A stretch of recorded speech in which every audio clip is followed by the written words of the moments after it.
Naam, ni baada ya kifo cha Mzee Nundu, kijiji kizima kilikaa kwenye hofu nzito. Watoto walilia usiku, wanawake walishikana mikono wakilia, na wanaume wakawa hawajui cha kufanya. Ilikuwa ni usiku wa Jumamosi saa 3 usiku. Upepo wa ajabu ukavuma tena, kelele za bundi zikasikika kila kona. Mbwa wakaanza kulia kwa sauti ya kuogofya, kana kwamba wameona kitu ambacho ya binadamu hayaoni.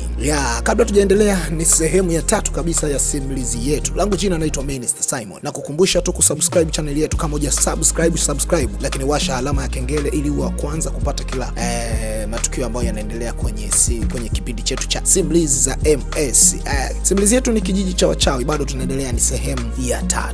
Kijana Juma yule wa vituko akajaribu kuficha hofu yake kwa vichekesho. Alipiga kelele, hivyo mbona kila mbwa anabweka kama vile wamepewa biti moja? Wamekuwa kwaya ya wachawi? Watu walicheka kidogo, lakini ghafla walinyamaza kwa sababu waliona mwanga mwekundu ukitoka msituni kuelekea katikati ya kijiji. Giza likatawala, na ndani ya giza hilo watu watatu walikuwa wanatembea hewani, wakawa wamevaa kama mzuka. Wakaonekana kila mmoja alikuwa na fimbo, na walipoigonga chini, nyumba moja ilianza kutikisika kama tetemeko la ardhi.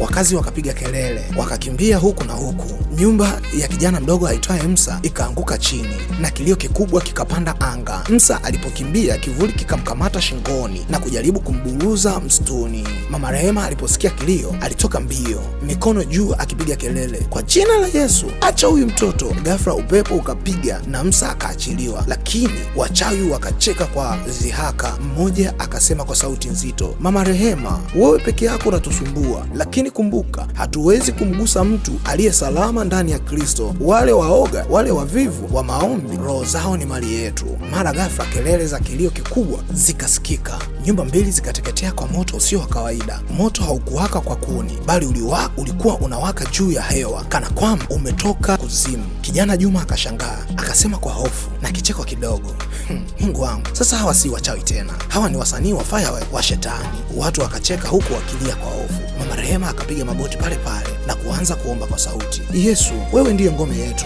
wape ulinzi watoto wako, angalia damu ya wasio na hatia, usituache. Ghafla mwanga mkali ukashuka juu ya kijiji kama radi ya dhahabu, na wachawi wale watatu wakapiga kelele kubwa, kisha wakatoweka kama moshi. Usiku ule ulimalizika kwa vifo viwili na nyumba 3 zilizoharibiwa. Kilio cha majonzi vilijaa, lakini pia kijiji kizima kilijua jambo moja, bila Mungu hawana ulinzi. Kwa Mungu hata giza kubwa litashindwa. Na hapo Mama Rehema aliwaambia wachawi,